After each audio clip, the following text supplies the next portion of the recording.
Pakistani students in Bishkek, Kyrgyzstan were among several foreigners attacked by a mob on Friday night, leaving at least 5 injured.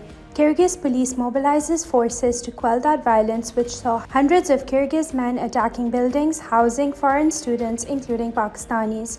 The Pakistan embassy in Bishkek reported that the violence followed a brawl between foreign students and Egyptian nationals on May 13th. The Kyrgyz Health Ministry reported 29 people injured, with 14 foreigners discharged from hospitals after treatment. The Foreign Office spokesperson 𝐒𝐭𝐳𝐫𝐢𝐬 confirmed that 5 Pakistanis were injured, with 1 still receiving treatment. Foreign Minister 𝐒𝐭𝐳𝐲𝐿 described the situation as extremely concerning. The Pakistani embassy stated that there were no deaths reported, that the situation is now under control. They urged all Pakistanis in Bishkek to remain indoors until the situation stabilizes and provided emergency contact numbers. Prime Minister Shehbaz Sharif and the Foreign Office have assured that they are in contact with the Kyrgyz authorities to ensure the safety of Pakistani students.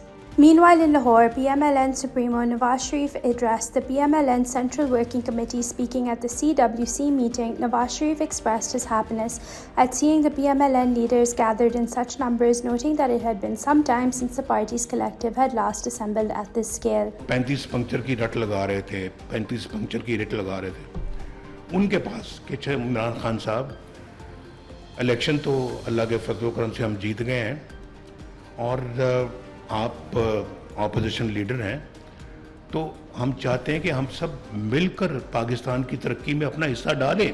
उन्होंने कहा जी अच्छा जी बिल्कुल हम करेंगे, हम तैयार हैं। और उठने लगे तो मुझे उन्होंने कहा जनाब हमारी ये बनी गाला की सड़क बना दें आप।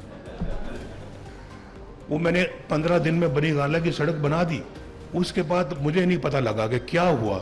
In economic news, the International Monetary Fund has stated that it is too early to determine whether ongoing discussions with Pakistan will result in a new loan package. During a news briefing in Washington on Thursday, the fund's Director of Communications, 𝐒𝐭𝐳𝐿𝐽, confirmed that the IMF's delegation is currently in Islamabad engaging in talks with Pakistani authorities.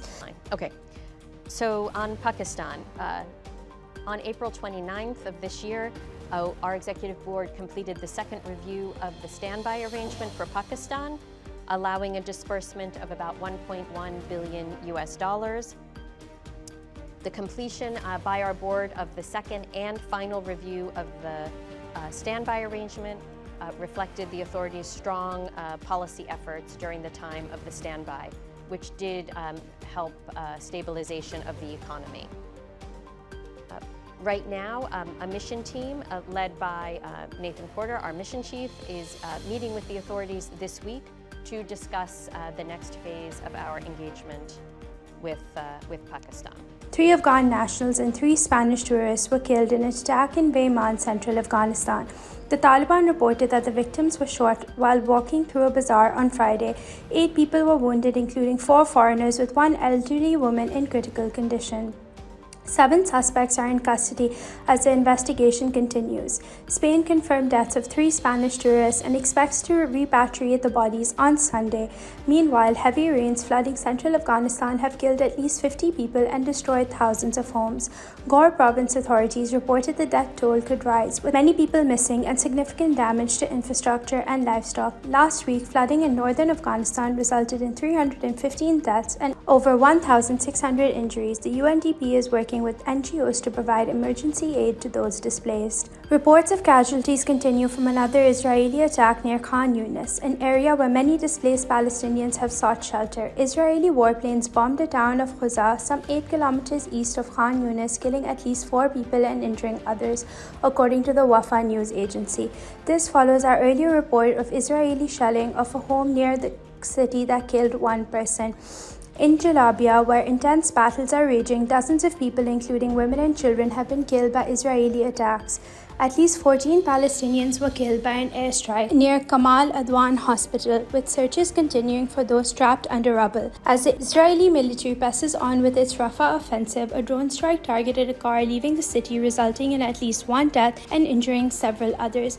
Meanwhile, about 90 truckloads of aid have entered Gaza via a US-built floating pier in western Gaza City, providing some relief. However, aid groups emphasize that there is no replacement for Gaza's land crossing, which are far more effective. Israeli forces conduct familiar overnight raids over the occupied West Bank, arresting 20 Palestinians. This brings the total number of arrests there since October 7 to 8,750. In a separate incident, a presumed Israeli airstrike hit a car traveling in Syria's Damas town along the border of Lebanon, completely destroying it. At least 2 people were traveling in the vehicle, including one Hezbollah member, according to the Syrian Observatory of Human Rights. Israel's military has targeted Syrian territory at least 39 times this year, but have not yet committed on this latest strike.